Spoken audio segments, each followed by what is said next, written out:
Religion didn't survive this long because it was true. It survived because it was useful. And that's the uncomfortable part we rarely talk about.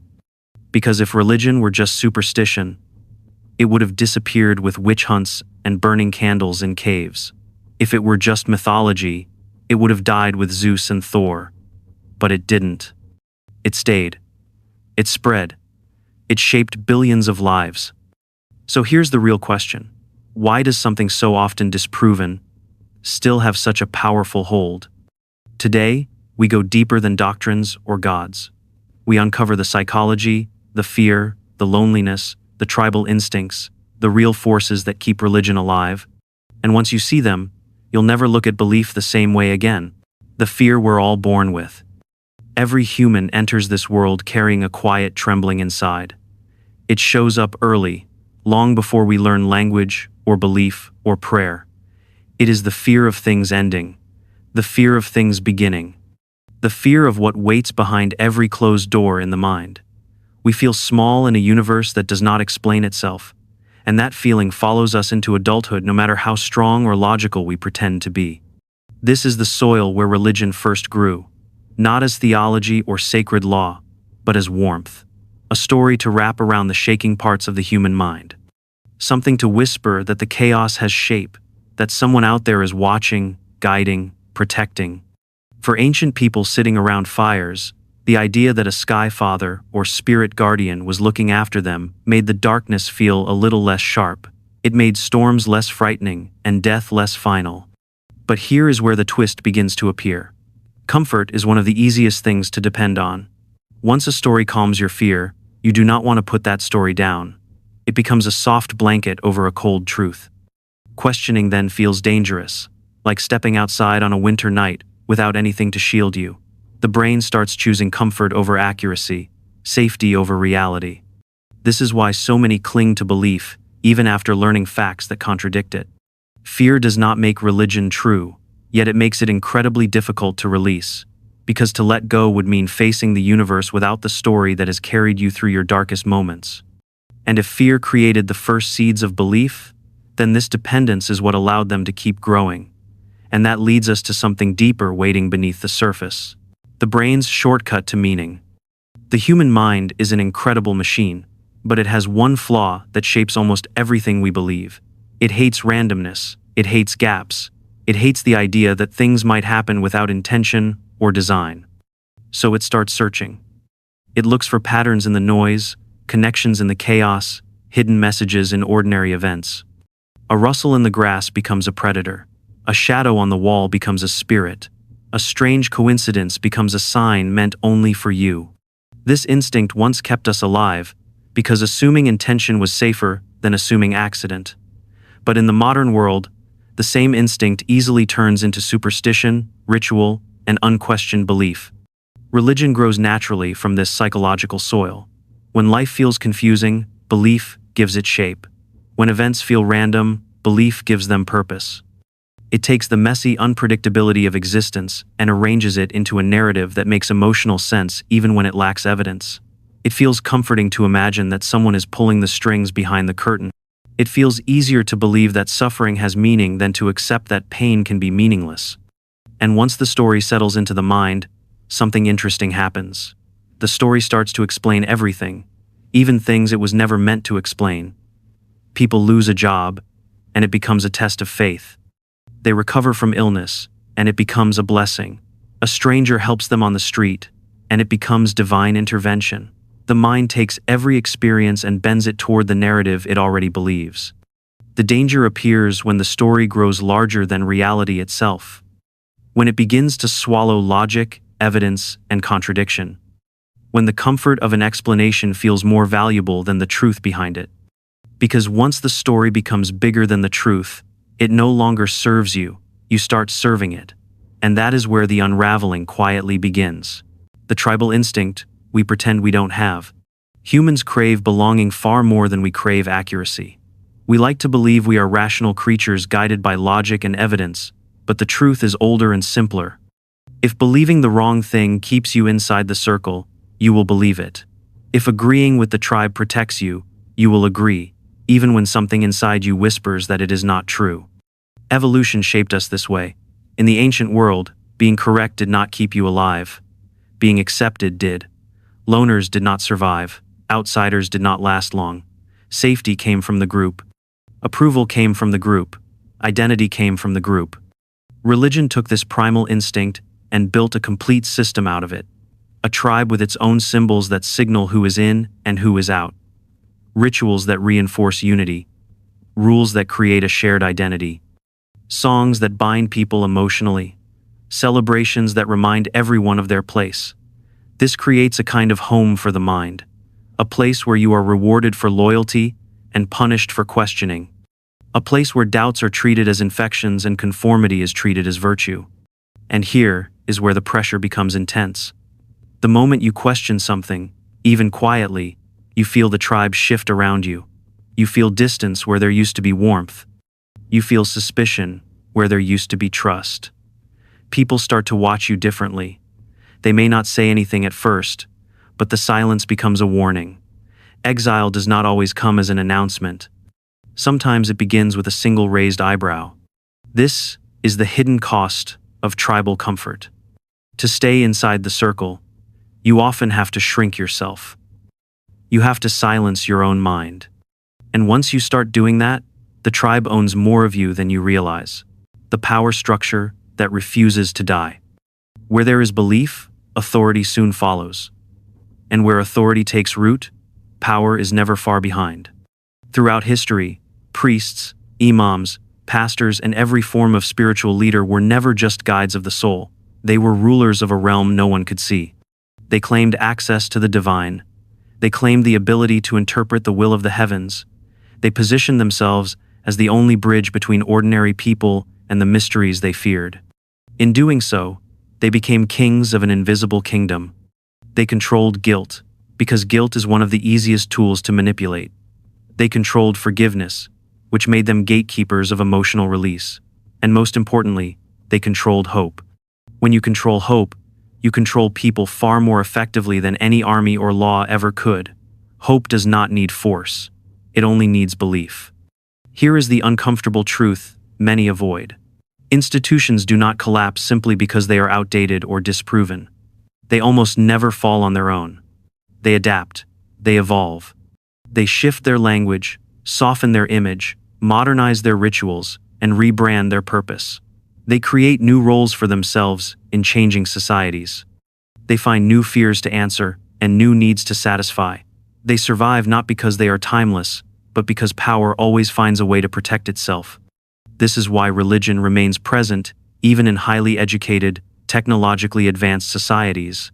It is not only an idea, it is a structure, a hierarchy, a system of influence woven into tradition, family, politics, and identity.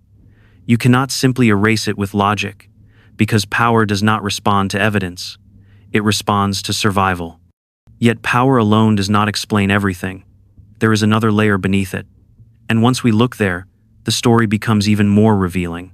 The emotional inheritance we never question. Most people do not choose religion the way they choose a career or a partner. They inherit it. It arrives long before they understand what belief even means. It comes packaged with childhood memories, family traditions, and the subtle pressure to fit into the world you were born into. It becomes a part of you, in the same way your last name or native language becomes a part of you. You did not select it. You simply opened your eyes and found it already waiting. You grow up watching everyone around you participate in the same rituals. Your parents pray before meals. Your grandparents repeat the same phrases with a quiet seriousness that feels ancient. Family gatherings revolve around sacred holidays. Stories from holy books are presented not as possibilities but as unquestioned truths. Before you develop critical thinking, you already know the script. Before you can evaluate a belief, it has already shaped your identity. And this is where the emotional trap quietly forms. Walking away from the religion you inherited does not feel like rejecting an idea. It feels like rejecting the people who raised you. It feels like turning your back on your mother when she whispers a prayer over you. It feels like betraying your grandparents who believe that faith kept the family together. The emotional weight of that makes questioning extremely difficult. Many people stay, not because the belief is convincing, but because the alternative feels cruel. Yet there is something even more subtle at work. Inherited belief becomes tied to childhood safety. When you think of faith, you think of the warmth of your home, the voice of a parent, the comfort of belonging. So when you question the belief, you also question that early sense of protection. That is why people cling to inherited religion long after it stops making sense. It is not only a belief, it is a memory. And memories are far harder to let go of than doctrines. The human weakness for certainty. Life is a giant question mark that never stops shifting, and the human mind cannot stand that level of uncertainty. We want answers the way a thirsty person wants water. We want something solid to hold on to, something that makes the universe feel predictable instead of chaotic. Religion steps in and straightens the question mark for you. It hands you clear responses to the biggest mysteries you will ever face. What happens after death? Here is the answer. Why do bad things happen? Here is the answer. What is the meaning of my life? Here is the answer. And even if those answers are ancient, vague, or contradictory, they still feel comforting. They soothe the mind in a way that raw uncertainty never can. The fascinating part is that the accuracy of the answer is often irrelevant. Certainty has an emotional power that truth sometimes cannot compete with. When truth is complicated, painful, or unclear, the simple story feels more appealing. People choose the security of an explanation over the discomfort of not knowing. That is a deeply human instinct.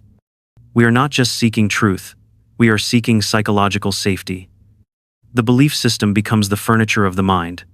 Familiar, predictable, easy to rest on. But there is a cost to this comfort. Over time, certainty begins to limit your ability to think freely. It becomes a cage made of familiar ideas, and stepping outside that cage feels frightening. The world beyond it feels too large, too silent, too ambiguous. Questioning the belief threatens the structure of certainty you have lived inside. It threatens the sense of order you built your identity on. And that is why many people defend their beliefs, even when those beliefs make little sense. They are not protecting ideas.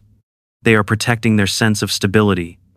And once that cage forms, it leads to the next layer of belief, which is even more powerful and even harder to escape. The market of miracles. Hope sells, and religion has always been the oldest and most successful business built on that simple truth. Long before corporations, long before advertising, long before modern marketing, belief systems learned how to package hope in a form people could not resist. You are asked to pay tithes, say prayers, follow rules, and in return, you are promised blessings. You are offered protection from suffering, healing for your wounds, forgiveness for your mistakes, and favor from an unseen force that has the power to change your life. No other product in history can offer what religion claims to deliver. It sells a cure for fear, wrapped in the comforting language of faith. It presents itself as an investment with an eternal reward. But here is the part most people overlook. The miracle never fully arrives. Not in the way the stories describe, not in the way sermons promise. Instead, just enough happens to keep you tied to the system. You get a small coincidence that feels meaningful. You get a moment of comfort in a prayer that feels like contact. You get a lucky event that feels like divine timing. These small hits of hope work like psychological reinforcement. They do not prove the belief, but they make you feel protected, and that feeling is powerful enough to keep you returning again and again. This becomes a loop. You give your time, your money, your trust. You wait for blessings. Something small happens, and you interpret it as a sign. You feel encouraged, so you continue investing. The cycle repeats. This is not because people are foolish. It is because the human mind is deeply vulnerable to hope, especially when life feels uncertain or painful. Religion understands this vulnerability and builds its value around it. What begins as comfort turns into dependency. And once that dependency forms, the psychological loop becomes difficult to break, leading directly into the next layer of belief, the mind's defense system. When you invest your entire life in a belief, your mind begins protecting that belief with a quiet intensity you rarely notice. It becomes a guardian of your worldview. If a fact challenges what you believe, the mind pushes it aside. If a memory does not fit the story you were taught, the mind reshapes it. If something feels inconsistent or unfair, the mind finds a way to justify it. This is not stupidity or ignorance. It is a natural psychological defense system that activates whenever your identity feels threatened. This process is known as cognitive dissonance, and it acts like invisible glue. It holds beliefs together even when logic begins to break them apart. Imagine spending years praying, obeying rules, shaping your values, and making major life decisions based on what you were taught. If someone presents evidence that challenges the foundation of that belief, it does not feel like a simple disagreement. It feels like your entire sense of self is being shaken. The mind responds by protecting you from that discomfort. It tells you that the evidence must be flawed. It tells you that the challenger must be misguided. It creates explanations that preserve your stability. And here is where the fascinating twist appears. Religion does not simply survive challenges. It often becomes stronger because of them. When a belief is attacked, the mind interprets the attack as validation, that the belief is important and must be defended. That defense creates a deeper bond. It turns belief into loyalty. It turns doubt into a threat. Over time, this reflex becomes automatic. The more contradictions appear, the more fiercely the mind clings to the original story. But behind all these defenses, behind fear and habit and loyalty, there is one final reason religion continues to exist, and it is the most human reason of all, waiting quietly beneath everything we have explored. The story that's easier than freedom. Belief is simple. Freedom is brutal. Belief gives you a clear path to walk. Freedom hands you an empty map and asks you to draw the lines yourself. Freedom demands thought. It demands questioning. It demands responsibility for every choice you make, even the painful ones. It asks you to accept that there might be no script guiding your life and no safety net waiting to catch you when things fall apart. Most people are not raised to handle that kind of uncertainty. They want guidance. They want order. They want a story that tells them who they are and where they are going. Religion steps into that longing with a comforting clarity. It offers a script filled with meaning, a role that makes you feel important, a destiny that feels bigger than your fears. It tells you that your struggles have purpose, that your suffering is part of a plan, and that you are watched and guided by something greater than yourself. It gives you the illusion of freedom while quietly shaping the choices you make, the people you trust, the values you hold, and the life you build. It does not need to force control. It only needs to provide certainty. People will cling to that certainty willingly. And here is the truth most never admit. Standing alone with reality is frightening. Accepting that life might not have built-in meaning feels overwhelming. Taking full responsibility for your existence can feel like walking through a vast and silent landscape with no one to point you in the right direction. Religion removes that silence. It fills the empty space with answers. It calms the fear with structure. It replaces the unknown with a story that feels safe. For many, that safety is more appealing than truth, and that simple emotional preference is enough to keep belief alive long after the evidence fades. Religion still exists because it answers the questions we're too afraid to face, not with truth, but with comfort, not with evidence, but with certainty, not with freedom, but with familiarity. But here's the empowering part. Once you understand why it works, you're no longer controlled by it. You start to ask better questions. You start to see the stories behind the stories.